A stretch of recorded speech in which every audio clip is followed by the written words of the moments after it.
우리가 특별한 일이 없는 한 뭐 비가 오나 눈이 오나 바람이 부나 뭐 뜨거우나 차가우나 성도들은 시간을 구별해서 주일에는 교회에 나와서 하나님 앞에 예배합니다. 또 성도들은 일어나자마자 오늘을 허락하신 하나님 앞에 기도하고 이 오늘이 하나님의 뜻대로 살아가기를 이제 기도합니다. 성도들이 이렇게 살아가는 이유가 무엇이냐라고 질문한다면은 하나님이 우리의 아버지 되시고 우리는 그의 자녀이기 때문에 하나님이 원하시는 삶을 그렇게 산다라고 말할 수가 있습니다.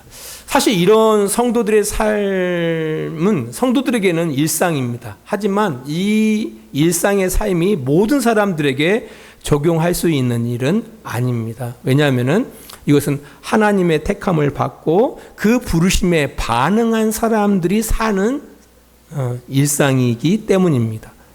그렇다면 이런 질문을 할 수가 있습니다. 특별히 하나님 우리를 택하셨다고 하시는데 택하실 때 나름의 어떤 조건이 있어서 우리를 택하시지 않았을까? 아니 우리가 콩나물 하나를 사더라도 시장에서 사더라도 나름대로 이렇게 체크를 하고 콩나물을 사는 거 아닙니까? 그죠? 과일을 하나 사더라도 또 수박을 하나 사더라도 그렇지 않습니까? 뭐 두드려 보고 해서 옛날에는 수박을 살 때 보면은 세모나게 잘라가지고 속을 보고 샀었잖아요. 요즘은 그렇게 사는 경우는 없는 것 같아요. 그냥 보고 사는 거예요. 복불복이죠. 아무튼 하나님이 우리의 어떤 조건을 보시고 우리를 택하시지 않았을까? 뭐 이런 질문을 할 수 있다라는 겁니다. 그 질문에 대해서 뭐 어떤 사람들은 또 믿는 어떤 분들은 자신에게서 그 조건을 찾으려 하는 경우들이 있습니다.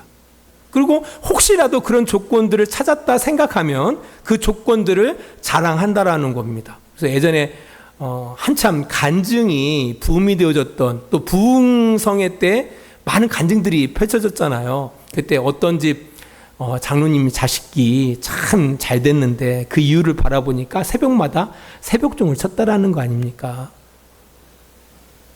그러니까 그 새벽종을 쳤다라는 것이 근거가 돼서 하나님이 그 자식을 잘 되게 했다라는 거 아닙니까? 제 주변에 어떤 집사님네 같은 경우는 그 집사님네는 그 교회 꽃꽂이를 참 이쁘게 했다라는 거예요.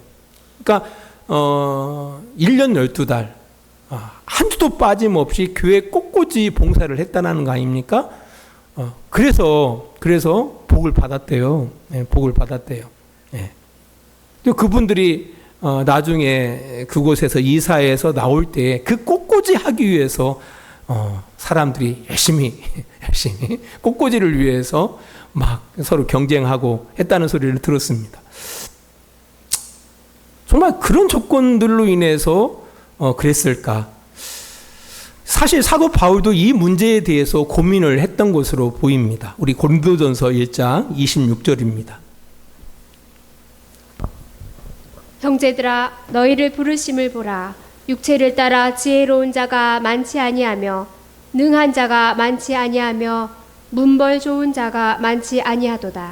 그러니까 바울이 이제 고민했던 것 같아요. 바울도 하나님께서 어떤 인간의 육체적인 조건을 가지고 그들을 하나님의 자녀로 택했는지 예수 그리스도의 복음을 믿어 교회로 나온 그 성도들의 면면을 이렇게 살피고 그렇게 말하는 거예요.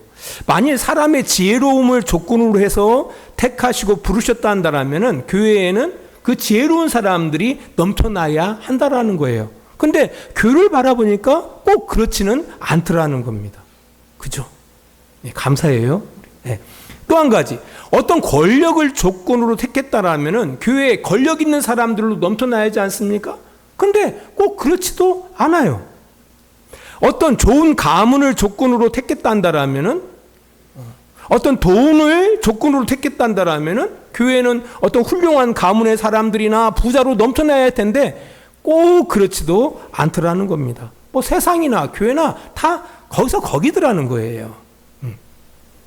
그래서 바울은 이렇게 결론을 맺습니다. 하나님께서는 사람의 어떤 육체적인 남다른 특별한 조건을 가지고 택하시지 않는다라는 겁니다. 어떤 조건을 가지고서 우리를 택하시지 않았다. 말씀합니다. 그러니까 여러분들에게 어떤 조건이 있어서 하나님이 택하시지 않았다. 감사한 거예요. 그래서 만약 어떤 조건이 들어간다고 생각해 보세요. 힘들죠. 고통스럽죠. 또 반대로 바울은 이런 이야기는 합니다. 반대로 하나님께서는 이런 목적을 위해서 반대의 선택은 하시는 것 같다라고 말합니다. 우리 고린도전서 1장 27절입니다.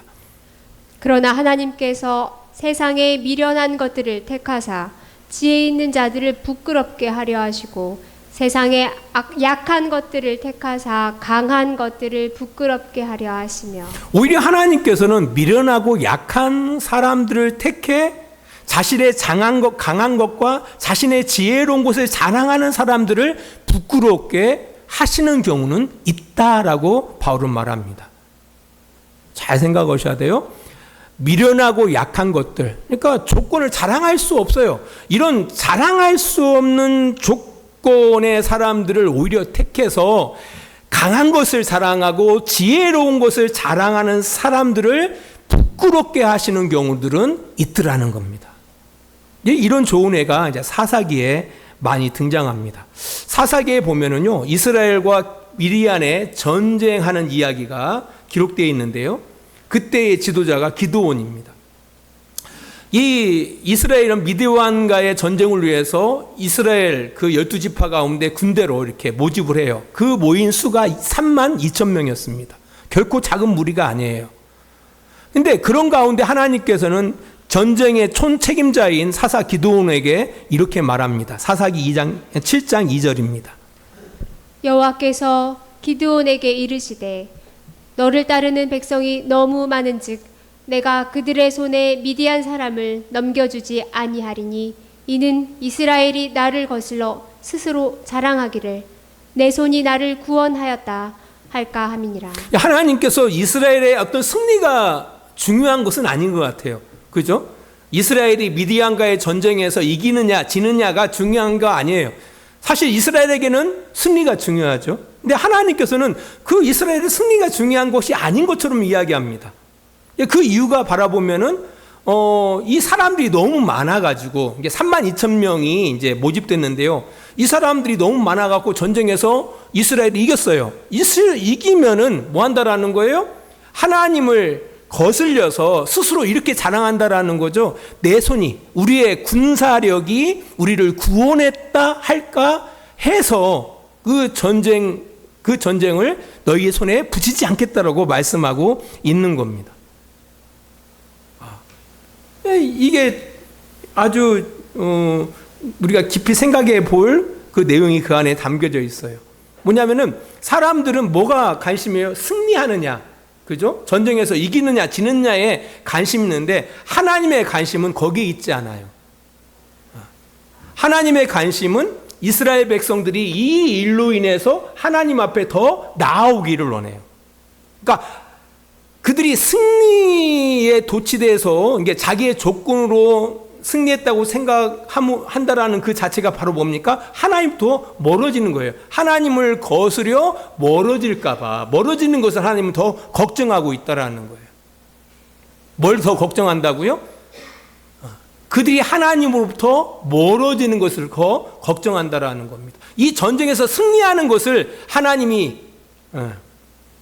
거기서 이스라엘이 미디안에게 지는 것을 걱정하는 게 아니라 이 일로 인해서 그들이 누구를 떠날까봐, 하나님을 떠날까봐 걱정한다라는 겁니다.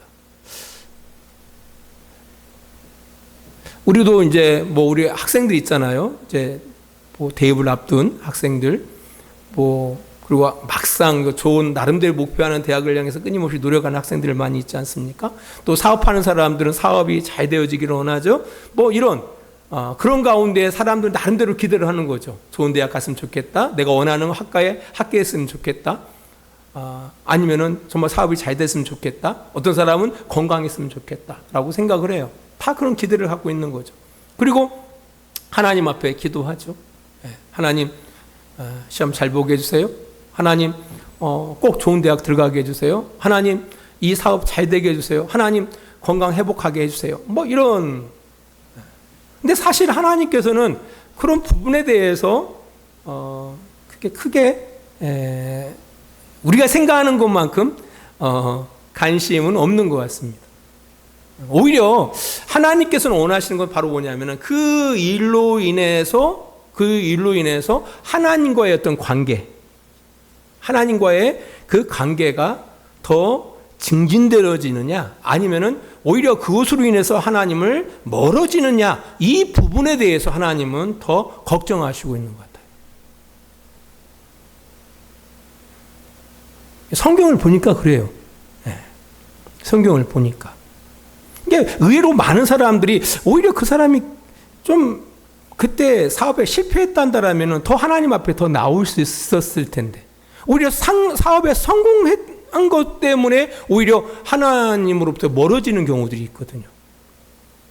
오히려 좋은 대학 가서 하나님을 멀어지는 경우가 있어요.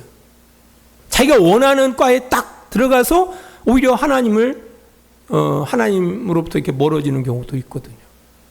꼭 뭐 그런 것만은 아니지만, 그렇잖아요. 그 과정 속에 뭐가 들어갈 때, 어떤 하나님의 은혜를 우리가 놓칠 때, 그것이 자기 자랑으로 삼을 때에 하나님을 떠나게 되어지는 그런 경우들을 본다라는 겁니다. 그래서 아무튼 간에 32,000명이 나가서 전쟁에서 승리하면 당연히 그들은 그런 생각을 할 수 있다라는 거예요. 말로는 모든 게 하나님의 영광이요 라고 하지만, 우리의 군사력이 더 셌어 라고 우리를 구원한 것이 자기의 군사력이라고 이야기할 가능성도 충분히 농후하다라는 겁니다. 그래서 하나님께서 기드온에게 나타나셔서 말씀합니다. 돌아가게 만들어요. 너무 많다. 내가 그것으로 염려하니까 돌아가게 만들어라. 이 전쟁을 두려워하는 사람들은 누구나 집으로 돌아가라 라고 이야기합니다. 그래서 간 수가 22,000명이 돌아갑니다. 이제 1만 명이 남았습니다. 그때에도 여호와께서 기드온에게 나타나 말씀하십니다. 아직도 많다. 내가 테스트를 할 텐데 그 테스트를 통해서 내가 너에게 말해주겠다라고 말씀합니다. 우리 사사기 7장 7절입니다.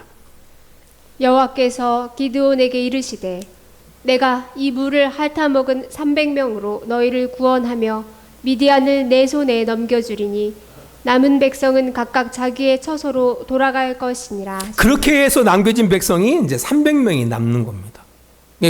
9,700명이 또 돌아가는 거예요. 이게 300명이 남은 겁니다. 그리고 하나님께서는 그들에게 칼과 창과 방패가 아니라 나팔과 횃불을 넣은 항아리를 준비하게 합니다. 이건 어떻게 바라봐도 전쟁에 어울리는 그런 준비가 아니에요. 근데 결국 이 전쟁에서 이스라엘은 미디안을 이깁니다. 승리합니다. 만일 이스라엘 백성들이 이렇게 나갔기 때문에 누구도 부인할 수가 없어요. 이거 하나님이 하셨다. 이건 하나님이 하신 거다. 하나님 앞에 찬양과 영광을 돌릴 수밖에 없어요. 그러잖아요. 만일 앞에 32,000명이 나가서 승리했더라면 분명히 전쟁이라는 것이 누가 이길 줄 모르잖아요. 근데 그럼에도 불구하고 승리했을 때에 그들은 이스라엘의 자기의 조건을 자랑했을 거예요. 이게 같은 승리처럼 보이지만, 하지만 300명이 나가서 승리했기 때문에 이건 얄짤 없는 거예요. 얄짤 없어요. 하나님이 하셨다라고 고백할 수밖에 없다라는 거예요. 바로 이 일을 위해서 하나님께서 그 기드온에게 300명의 용사를 통해서 전쟁 가운데 나가도록 하셨다라는 겁니다. 이게 우리에게 시사하는 바가 큽니다. 어떤 것을 시사하냐면은 우리 인생을 살아가는 데 있어서 우리의 어떤 조건이 우리가 기대하는 인생을 만들지 않는다라는 거예요. 농부가 농사 열심히 지어야죠. 그걸 뭐라고 하지 않습니다. 근데 농부가 농사를 좌우하지 않습니다. 안 그런가요? 우리 교회도 농사 지시는 분이 있잖아요. 농부가 농사를 결정짓지를 않아요. 그거 깔고 가야 돼요, 그건. 제가 지난번에 어떤 학생이 아르바이트를 하는데 교회에 11조를 드렸어요. 깜짝 놀랐어요. 아니, 헛파지게 한 달 동안 열심히 그 아르바이트를 했는데, 아니, 어른들이라면 이해를 해요. 할 수 있죠. 근데, 아니, 학생이 그 작지 않은 돈인데 그걸 11조를 해요. 깜짝 놀랐어요. 그래서 그 어머니한테 물어봤어요. 아니, 이게 자읍니까? 타읍니까? 그랬더니, 자으래요. 자읍. 그러니까 일할 힘을 주셨다라는 거예요. 그런 환경을 조성했기 때문에 자기가 일을 했다라는 거예요. 그래서 그게 감사해서 하나님 앞에 했다라는 거예요. 감동이 됐습니다. 그럼 농부가 열심히 하죠.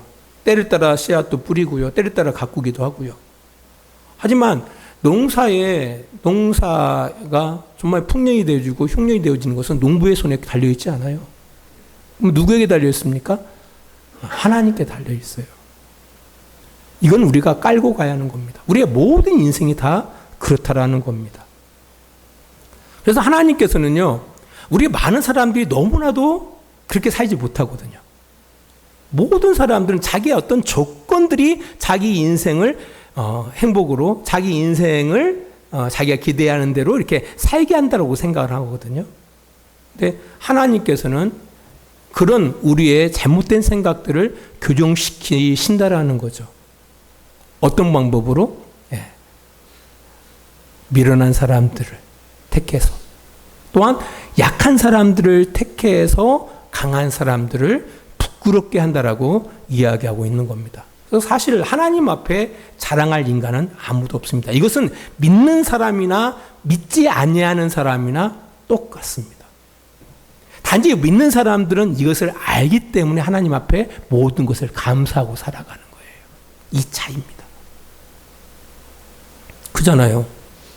오늘도 수많은 사람들이 우리 이 시간에 다 살고 있어요. 그 가운데 어떤 사람들은 우리의 인생을 허락하시고 우리에게 생명을 허락하시고 호흡을 허락하시고 모든 것들을 허락하신 하나님 앞에 감사하면서 예배하며 살아가는 사람들도 있는가 하면은, 어떤 사람들은 전혀 그거에 대해서 무지한 가운데 자기에 의해서, 자기의 조건에 의해서 살고 있다라고 생각한다라는 거예요. 그러나 중요한 사실은 하나님 앞에서 어떤 인간도 자기의 조건을 자랑할 수 없다라는 거예요. 왜냐? 그 모든 것들은 누구로부터 온다고요? 하나님으로부터 오기 때문에 그렇다라는 겁니다. 이런 차원에서 하나님께서 때로는 미련하고 약한 자들을 택해서 강하고 지혜로운 자들을 부끄럽게 하신다라고 말씀하고 있다라는 겁니다. 이번에 두 번째로, 그렇다면 왜 택하셨느냐? 우리가 두 줄을 통해서 계속해서 말씀드리는데요. 너무 중요하기 때문에 계속해서 말씀을 드리는 겁니다. 왜 택하셨느냐? 이유가 있어요. 우리는 어떤 많은 오해하는 사람들은, 나는 예수 믿으니까 구원 받았어. 나는 예수 믿으니까 천국 가. 그리고 너희들은 예수 안 믿기 때문에 지옥 가는 거야. 심판 받을 거야. 이렇게 생각하는데요. 그거 정말 오해예요. 예수님께서 이 땅 가운데 오실 때 심판을 위해서 오시지 않았습니다. 이 세상을 구원하기 위해서 예수님이 이 땅 가운데 오신 거예요. 우리 역시 마찬가지입니다. 이 세상을 구원하는 존재로 우리가 살고 있다는 사실을 꼭 기억해야 한다는 겁니다. 근데 아무튼 이 우주 만물이 하나님으로부터 살고 있는 이 사실을 모르고, 그러니까 무지한 가운데, 어둠 가운데 살아가는 사람들이 너무 많이 있잖아요. 그죠? 너무 많아요. 이거 감사거리인데 감사하지 못하고 살아가는 사람이 너무 많단 말이에요. 이 사람들을 구원하시는 일에 하나님께서 우리를 택하셨다라는 겁니다.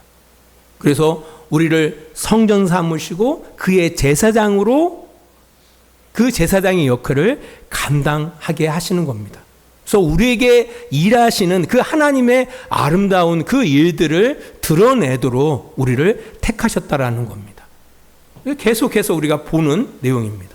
사실 성전은 어떤 곳입니까? 하나님이 임재하시는 곳을 말합니다. 하나님이 임재하시는 곳. 그리고 그곳에서 뭐가 이루어지죠? 하나님 앞에 예배가 이루어집니다. 제사가 이루어진다라는 겁니다.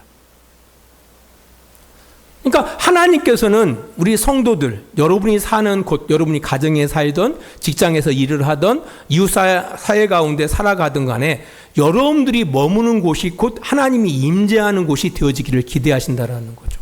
그곳이 그곳에서 하나님 앞에 제사하는, 하나님 앞에 예배하는 곳이 되어지기를 원하는 겁니다. 여러분이 머무는 곳이 하나님이 임재하시는 곳이 되어지기를 원하신다라는 거예요.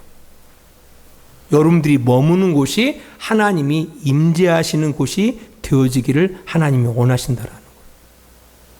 여러분 가정 속에서 머물고 있으면 그 가정 속에 하나님이 임재하기를 원하신다라는 거죠. 하나님이 그 가정 속에, 여러분이 직장 속에서 있다면 그 직장 속에 하나님이 여러분과 함께 하심으로 그곳에 하나님이 임재하시기를 원하신다라는 거예요. 그 역할이 우리에게 있다라는 거예요. 그래서 여러분의 모습을 통해서 하나님 앞에 찬양하는, 이게 여러분의 착한 행실을 통해서 하나님 믿는 사람들은 역시 다르구나. 그래서 하나님 앞에 영광 돌리는 사람들로 하여금 그들로 하여금 하나님 앞에 영광 돌릴 수 있도록, 하나님 앞에 예배할 수 있도록, 하나님 앞에 나아올 수 있도록 하나님께서 여러분들을 택하셨다라는 거예요. 이게 진짜 중요한 겁니다. 우리는 교회 속에서만 하나님의 임재를 말하는데요, 그렇지가 않습니다. 그건 정말 착각입니다. 이스라엘이 망한 이유가 바로 거기 있습니다. 이스라엘은 하나님은 성전에만 계신다고 생각했거든요. 그래서 망한 거예요, 이스라엘이.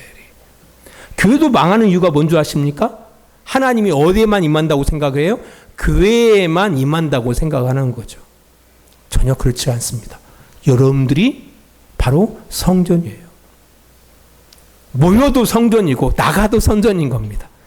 가정 속에서도 하나님은 여러분과 함께 하십니다. 그죠? 직장 속에서도. 근데 그 성전이 되어져 가야 한다라는 거죠. 성전이 되어져 가야 한다. 이제 이것을 위해서 여러분들을 택하셨다라는 사실을 꼭 기억하시기 바랍니다. 그러기 위해서 우리가 필요한 것이 있죠. 바울은 두 가지를 이야기를 합니다. 우리 베드로전서 2장 11절입니다.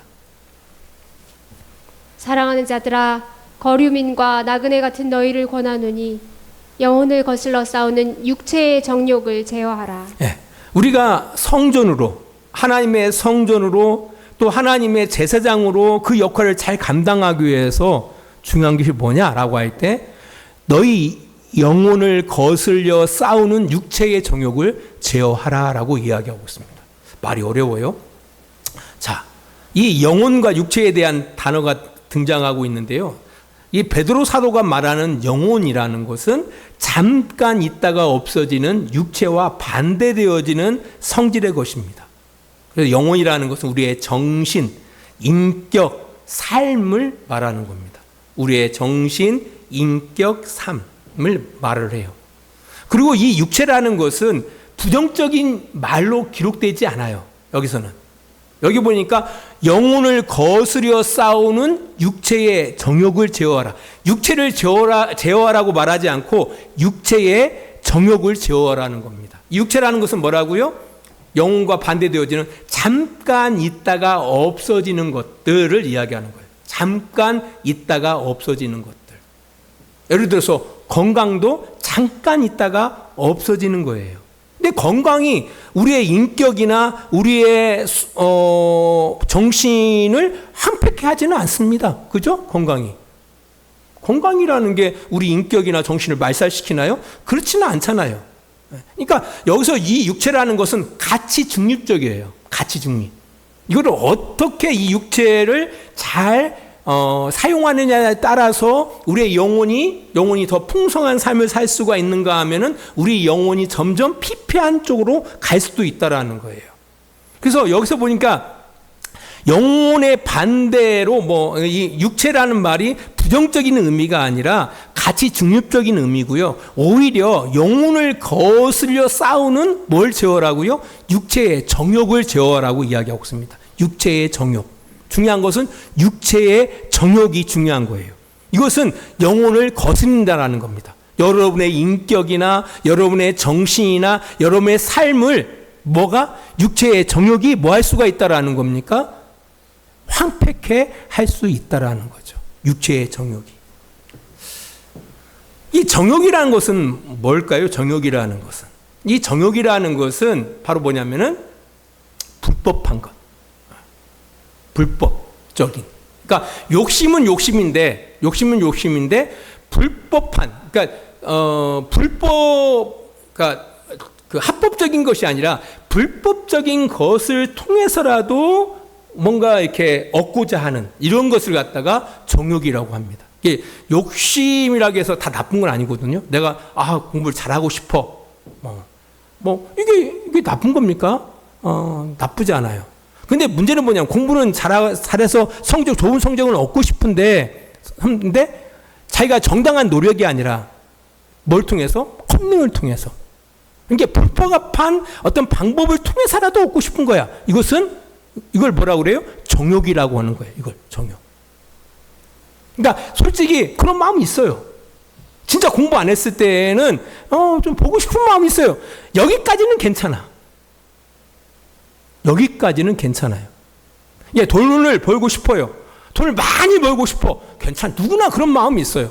근데 문제는 뭐냐면은 어떤 합법적인 것이 아니라 불법으로 돈을 많이 벌고 싶어.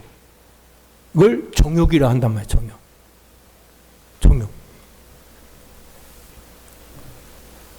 결혼을 하고 싶은데 당연히 남자가 결혼하기 위해서는 여자가 필요하죠. 이게 여자를 사귀어야 할 텐데 이게 어떤 합법한 건강한 어떤 방식으로 해가지고 결혼을 하면 좋을 텐데 그게 아니라 불법한 방법, 보쌈을 한다든지 이런 식으로 해가지고 한다면은 이제 그 자체가 정욕인 거예요. 이제 그런 마음이 들어올 수는 있어요. 그죠? 그런 마음이 들어올 수 있어요. 우리 성경의 창세기 바라보면요, 가인이 아벨과 어떤 갈등이 있었어요. 솔직히 아벨은 그런 갈등 없었지만 가인에게서는. 그러면 그 갈등을 해결할 수 있는 여러 가지 방법들이 있지 않습니까? 근데 가인은 그 문제를 해결하기 위해서 어떤 걸 생각을 해요? 저 죽여야겠다. 그게 정욕이란 말이에요. 정욕. 그 정욕을 뭐 하라고요? 제어해라고 이야기하고 있습니다. 제어해라. 예, 여기서 제어하라는 것은 컨트롤하라라는 어떤 의미로 우리가 생각하는데요. 사실 헬라어를 바라보면은 그것을 끊어라라고 이야기하고 있습니다. 뭐하라? 정욕을 끊어라. 육체의 정욕을 끊어라라고 이야기하고 있다라는 겁니다. 이제 금지된 것, 불법적인 어떤 소원이나 갈망을 뭐하라고요? 끊어버려야 한다라는 거예요. 그래야만이 뭐 할 수가 있어요? 우리가 거룩한 성전으로 또 하나님의 제사장으로 우리의 삶을 끌어나갈 수 있다라고 이야기하고 있다라는 겁니다. 가끔 제가 군산의료원 신우에 설교 나가잖아요. 근데 가끔 가다 보면은 의외로 그 딸내미들이 많이 있더라고요. 승진에 목말라가지고요. 명절이면 명절 그냥 뇌물이죠. 윗사람들한테 날 좀 잘 봐주세요라고 하는 건 뇌물이에요. 근데 수단과 방법을 가리지 않고 막 승진하려고 해요. 그리고 승진해놓고 하나님 앞에 감사하대요. 그렇게 뇌물 먹여가고 승진해놓고. 이걸 바로 뭐라고 한다고요? 육체의 정욕이에요. 그 정욕을 뭐라고요? 끊어버리라는 거예요. 아예 끊어버리라는 거예요. 그러니까 사람은 누구나 그런 마음이 있어요. 그런 부당한 방법으로 합당한 방법이 아닌 것으로 뭔가 내가 원하고자 하는 것을 이루고자 하는 그런 마음이 있단 말이에요. 누구나 다 있어요. 이런 마음. 그런 것을 뭐라고요? 끊어라. 제거해라 라고 이야기하고 있다라는 겁니다. 아담과 하와도 그렇지 않습니까? 동상 중앙에 있는 선악을 알게 하는 나무의 씨가를 먹지 말라고 했어요. 근데 아담과 하와가 이제 사단으로부터 유혹을 받고 보니까 어떻게 먹고 싶어요. 아담과 하와는 먹고 싶었어요. 거기까지는 하나님이 우리를 그렇게 창조했기 때문에 거기까지는 하나님이 봐줘요. 하지만 그 다음 육체의 정욕을 따라 행해버리면 뭡니까? 어떤 일이 생겼어요? 하나님과 분리되어지는 거예요. 하나님을 떠나게 되어지는 겁니다. 하나님을 떠나게 되어지는 겁니다. 하나님을 떠나면 어떤 현상이 나타날까요? 맛을 잃어버리게 되어지는 거예요. 인간이 인간답지 못하게 되는 겁니다. 너무 길어서 그 두 번째는 다음 주에 이야기하기로 하고요. 우리가 성전, 하나님의 제사장으로 우리는 이 땅 가운데 흩어진 나그네로 살아가고 있거든요. 이 성전된 삶, 이 하나님의 제사장의 삶을 살아가기 위해서 중요한 게 뭐라고요? 육체의 정욕을 끊어버리는 그 삶을 살아가셔야 한다는 거예요. 건강한 욕심을 말하는 게 아니에요. 육체의 정욕, 불법한 방법, 합당하지 아니한 방법을 통해서 여러분이 원하는 그런 갈망, 그런 소망 등의 것들을 끊어야 한다. 이것을 통해서 우리가 성전으로 또한 거룩한 제사장으로의 그런 삶을 꾸려나갈 수 있다는 사실을 꼭 기억하고 살아가시는 복된 우리 주양교회 성도들이 되어지시기를 주의 이름으로 축원합니다. 기도하겠습니다. 하나님 아버지 감사합니다. 우리를 이 땅 가운데 살게 하시고 또한 무엇보다도 하나님을 믿는 또 하나님을 아빠 아버지라고 고백할 수 있는 은혜와 또한 선택과 부르심을 허락해 주심에 감사를 드립니다. 우리에게 어떤 조건이 없음에도 불구하고 우리를 먼저 택하셔서 이 인류를 구원하시는 하나님의 구원에 우리를 도구로 삼으시고 계신데 우리에게 주어진 그 역할, 성전으로서의 역할, 또한 하나님의 제사장으로서의 역할을 충실하게 잘 감당해 나가는 우리 복된 주양교회 성도들이 되어지기를 원하고 이 일을 위해서 영혼을 거스려 싸우는 그 육체의 정욕을 끊어버리는 그런 삶을 살아감으로 말미암아 하나님이 기대하시고 하나님이 목적하시는 삶을 성공적으로 살아갈 수 있는 우리 주양교회 성도들이 다 되어질 수 있도록 주님 도와주시옵소서. 예수님 거룩하신 이름으로 기도합니다. 아멘. 우리 아버지 하나님의 그 크신 사랑하심과 예수 그리스도의 십자가의 은혜하심과 성령의 감화와 감동과 지키시고 인도하심이 오늘도 시간을 구별하여 하나님 앞에 예배하며 하나님의 제사장으로 하나님의 성전으로 이 땅 가운데 살아가며 어둠 가운데 방황하는 이들을 주님께로 인도하고자 하는 귀한 성도들의 머리 위에 그들의 가정과 직장 위에 하나님의 사랑이 늘 함께해 주시기를 간절히 축원하옵나이다. 아멘.